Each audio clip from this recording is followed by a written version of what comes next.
In Iran's internet cafes, a tech-savvy new generation is fighting the old order.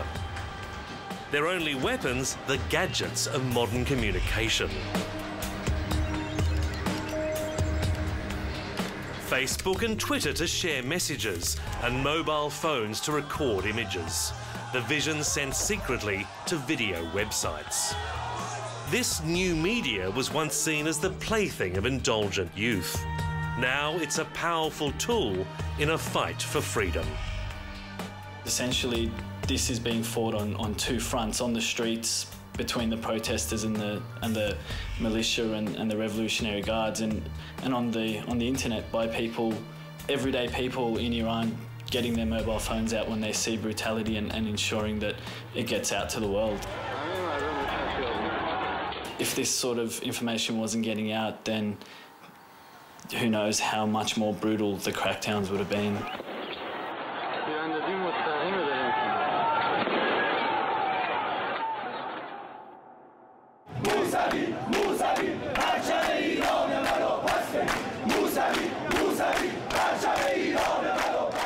The protests began over a disputed election. Supporters of opposition leader Mir Hossein Mousavi claimed they'd been robbed by President Mahmoud Ahmadinejad. But it's become a battle for the soul of Iran, with dissenters challenging the might of the mullahs and the government they consider a sham.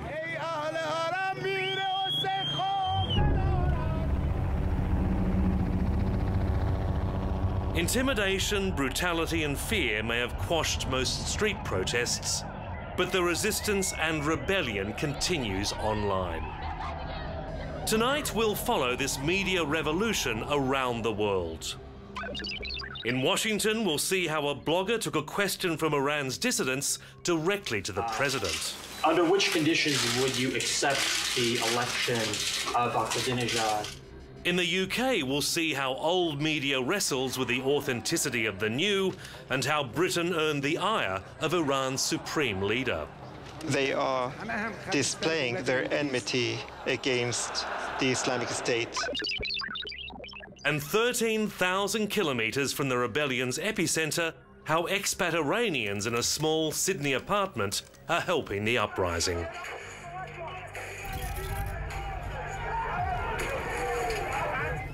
Because they're murderers, they're savage murderers, and they say that we need to execute the leaders of the demonstrators and protesters. This is unbelievable what I'm watching right now.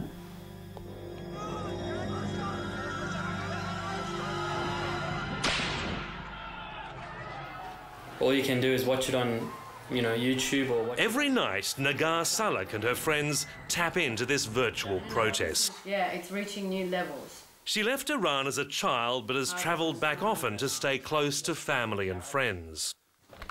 Contacts update her with the latest news from the streets, while she passes on information the regime is trying to keep from its own people. One of my friends emailed me about an hour ago and said it's quite busy still. I'm safe, don't worry about me, but it's generally a state of emergency right now. One of their main tools is Twitter, an internet message board that can be accessed by mobile phone or laptop. The messages, known as tweets, give real-time information of what's happening on the ground. For example, I've been reading tweets that said, this hospital has been guarded. Don't bring any injured to this particular hospital. Spread the news and retweet that injured should be sent to a different hospital. So how much information can Twitter get out to people? Can you reach, tens of people, hundreds of people? I think millions at this point. The tweets are sent anonymously to sites like Iran Election, reaching a global audience. They're also talking on Twitter about, again, protests in Köln, in Dublin, in Frankfurt, Paris. It looks like it's continuously going around the world. It's a phenomenon that's taken the Iranian regime by surprise. When protests broke out, it tried to shut down communications to the outside world, blocking phone lines and expelling foreign journalists. The regime thought it can control what comes out of Iran by locking the journalists into their hotel rooms, but they didn't count on people with mobile phones and video cameras being able to get that information out.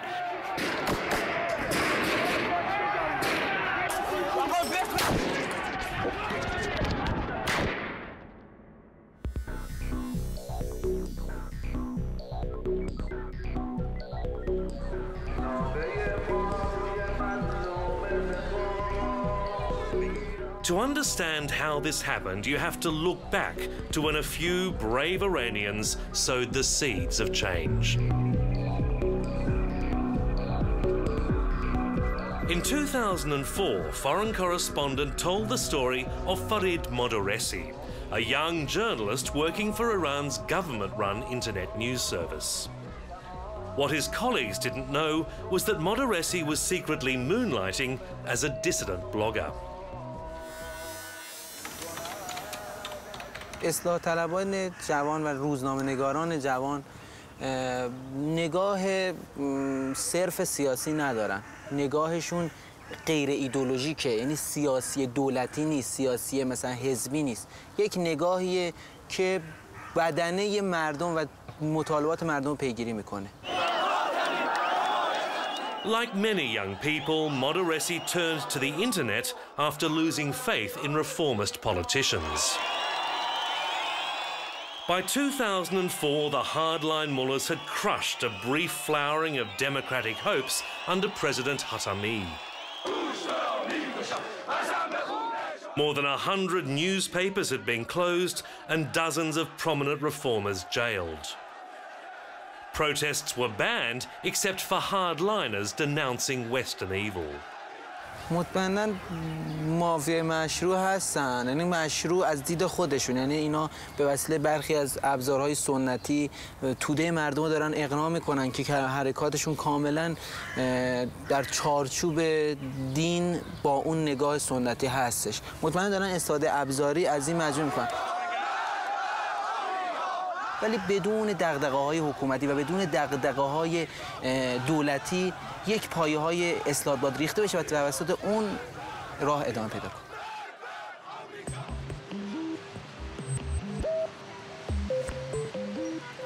Farid Modarressi knew there were serious risks in talking to us, but felt history was on his side. Iran was experiencing an explosion in internet use. Nearly 3/4 of the population are under 30, with no memory of the 1979 revolution that brought the Islamists to power. The internet offered millions a window to a more liberal world and a way to express their grievances anonymously. مطمئناً نه. هزینه فایده و فایده گرایی انجام میشه، مطمئناً برای وجود یک شخص خیلی بالاتر از اون چیزایی که میشه رسید بشه. But as disgruntled youth turned to cyberspace, the government was grooming other young people to fight them. They were called the Basij Militia, a volunteer army loyal to no one but the supreme leader. Foreign correspondent infiltrated this world too. 5 years earlier, we filmed this 67-year-old karate instructor training them to be muscle for the clerical elite. بسیج ارگان و سازمانی هستش که در همه کارها مشارکت داره برای دفاع از حریم و کیان اسلام و بدون مزد و حقوقی. فقط آرزوش اینه که در راه اسلام شهید بشه و ولایت کار او را تایید بکنه.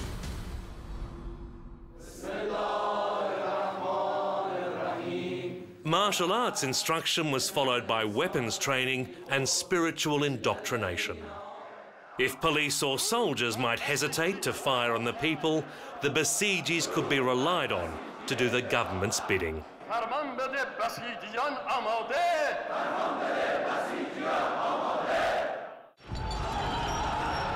The Basijis were building an intimidating catalogue of brutality. Here at the University of Tehran, they'd crushed student protests and destroyed dormitories.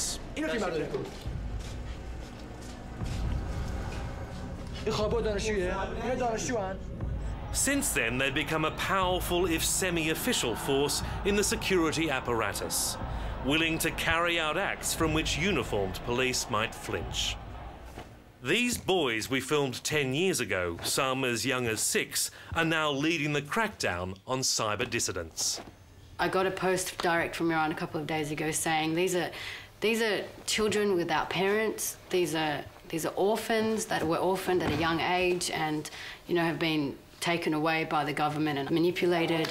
These are people being handed knives and axes, killing their own people.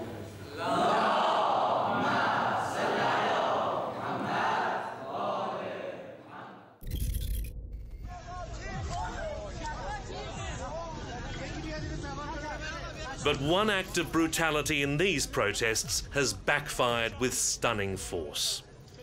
On June 21, a young woman named Nedar Aga Sultan was shot while watching the protests.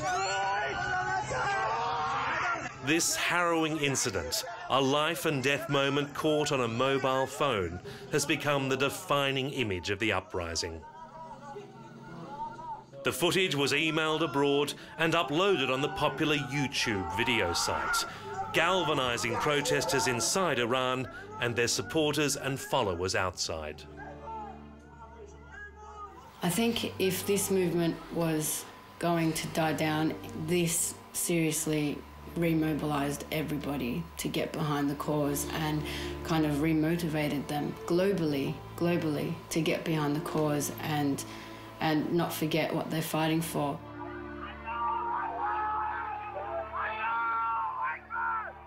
The Iranian regime has found it hard to accept that its own people are setting the news agenda. Instead, it's blaming foreign governments, particularly the UK.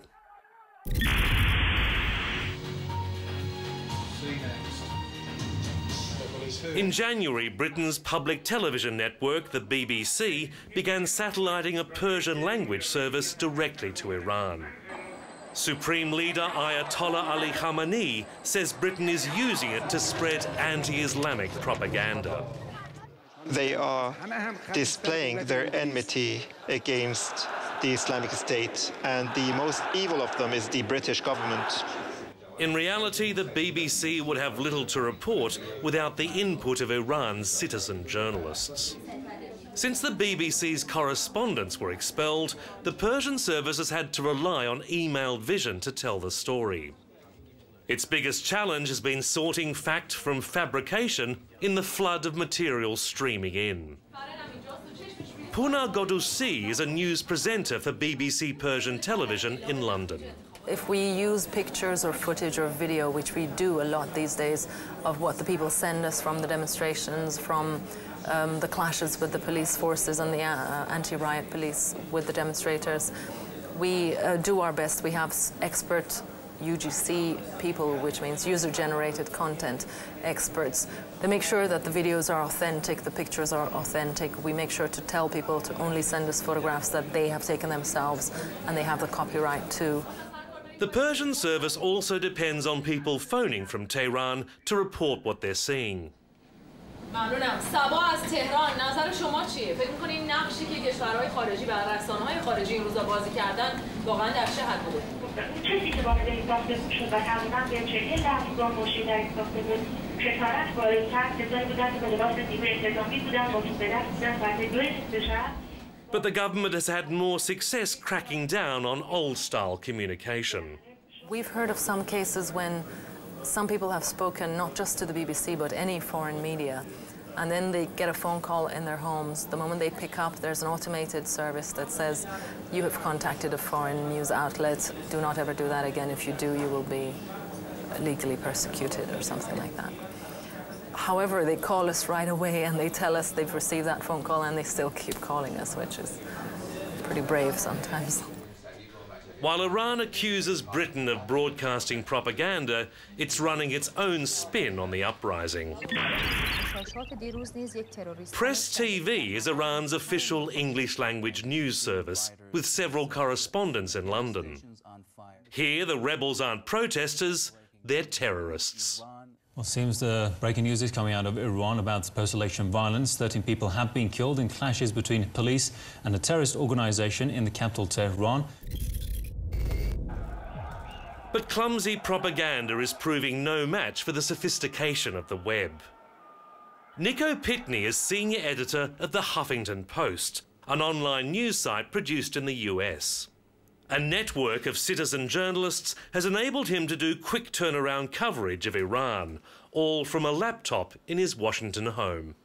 What we're doing is relying on a full, basically, volunteer team of readers who search through papers. They help translate from Persian, newspapers or blog posts. They'll read Arabic papers and Russian papers. They'll go through YouTube searching for videos and through Twitter looking for accurate information there.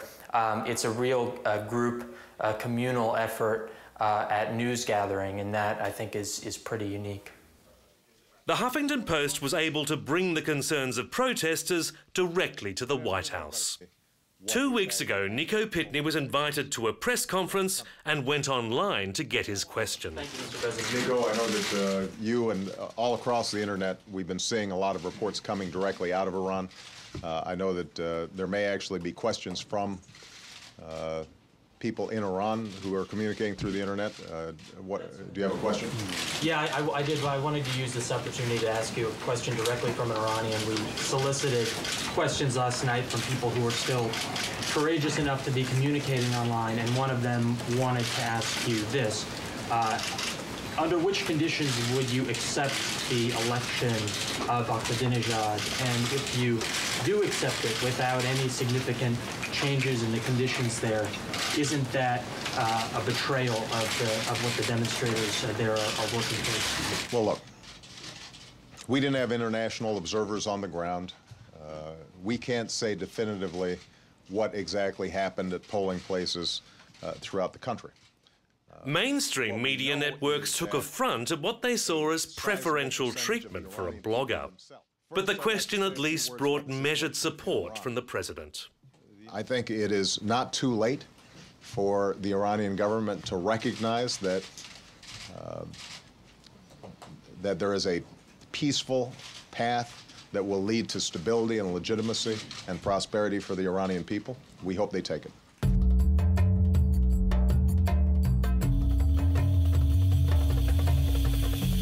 Reaching the ears of the West doesn't make dissidents any safer in Iran.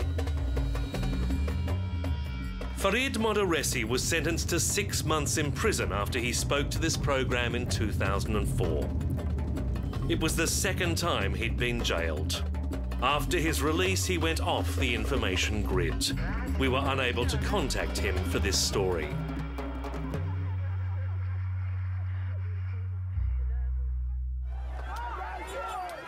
Others are continuing to fight. People are just standing there. People are still chanting. People are galvanised. People are fighting for what they believe in. They're not going to be held back by things. Yeah. There's dead people. There's people axing. There's acid being thrown. But the people are not. It's not stopping the people. But as the conflict drags on, Nagar and her friends fear some people on Twitter have met similar fates to Modarressi. At least 3 of them haven't updated in about 3 days. That's not to say something's happened to them. It just means that either the internet is being even more tightly controlled, or we don't want to think the worst, or they could have been captured, because apparently they are following IP addresses from Twitter posts. And then tracking people down. And then tracking people down. Ironically, the technology Iran is using to track them came from Western communications companies. Called Deep Packet Inspection, it's a software that allows governments to filter internet data, ostensibly to track child pornography or terrorist chatter. Clay Shirky is a New York-based internet consultant. What we should worry about, I think, with deep packet inspection and all the other ways of intervening in distorting and censoring citizen communication, is that if the government gains the upper hand, they will gain the upper hand through military force.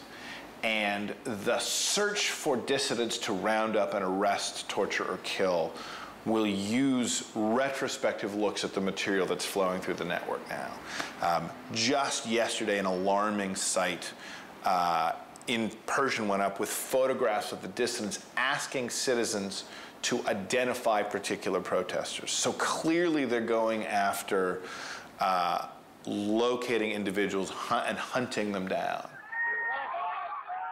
Even so, authorities will have trouble stopping the cyber descent. They've slowed the internet to make communication harder, but shutting it entirely could hurt the government even more. What this class of dissidents has done is not just discomfort the government locally, it's given them a kind of political autoimmune disease in which they have to attack their own infrastructure to shut the dissent down. But that class of attack can't be sustained for weeks, much less months, right? No advanced economy can survive the wholesale shutdown of its communications function and survive over the long haul. The online network will continue to keep pressure on President Ahmadinejad, who's already lost supporters in the clerical elite.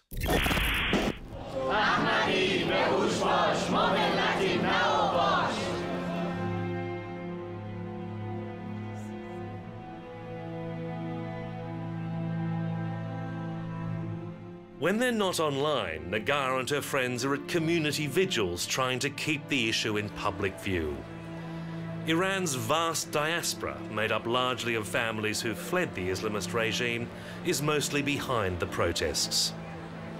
We ask the world not to recognize Mr. Ahmadinejad's presidency. We ask the world to urge Iran and keep the pressure until the killings and the bashing of our brothers and sisters in Iran stop. We want a re-election. Yet for all the empowerment of the internet, unarmed students are no match for the batons and bullets of the besieged militia. It's starting to seem like there's less and less going on at the moment. I mean, the news we're hearing is more about crackdowns and besiegers storming people's homes and less so about street demonstrations. So, yeah, starting to get a bit more pessimistic, but still hopeful that something will come out of all of this. It's too early to predict if this will end as a velvet revolution or a Tiananmen Square-style massacre. But if nothing else, it has shown the world a different Iran. Not a nation of extremists and warmongers, but a people with hopes and dreams no different from our own. I think this is ultimately the most fundamental thing that has come out of this cause, that the world now sees that the Iranian people do not accept this illegitimate regime, and they want change and they want freedom.